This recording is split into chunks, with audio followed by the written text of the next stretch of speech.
હુર હુર હુર હુર આ ભૂંડરાએ તો દી દીધા.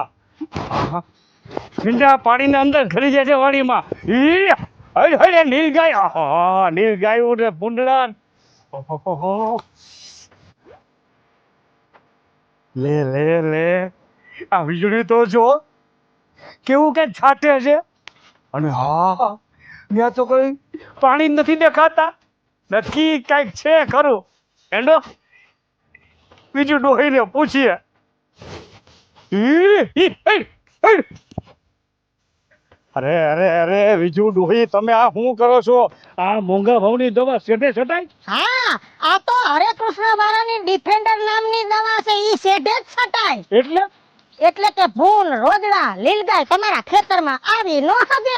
એમ અને આ ડિફેન્ડર છાંટવાથી 4 પગા જનાવરા અંદર આવે જ નહીં. 4 પગા કયો કે 2 પગા કયો, કોઈ ન આવે.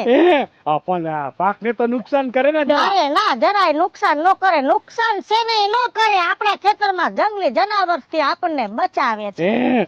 તો મારે આ ડિફેન્ડર લઈ આવવું પડશે. હું તો થાકી ગયો. આ મારા ખેતરમાં રોજડા ફૂલ નીલગાયને કાઢીને થાકી ગયો.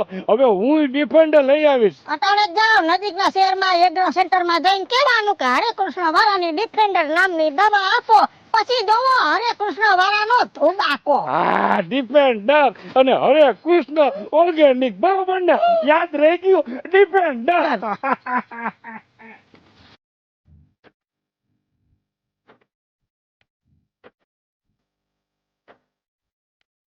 તમારા ઊભા પાકને સેઢા ફરતી ખુલ્લી વાડમાંથી આવતા રખડતા જનાવર જેવા કે ભૂંડ, નીલગાય, રોજડાને રોકવા એકવાર સેઢાની પાડ પાસે કે વાડ ઉપર હરે કૃષ્ણ ફાર્માટેકની ઓર્ગેનિક દવા ડિફેન્ડરનો છંટકાવ કરો. એટલે આ 4 પગા જનાવર આવતા બંધ થઈ જશે અને ઊભા પાકનું નુકસાન અટકશે.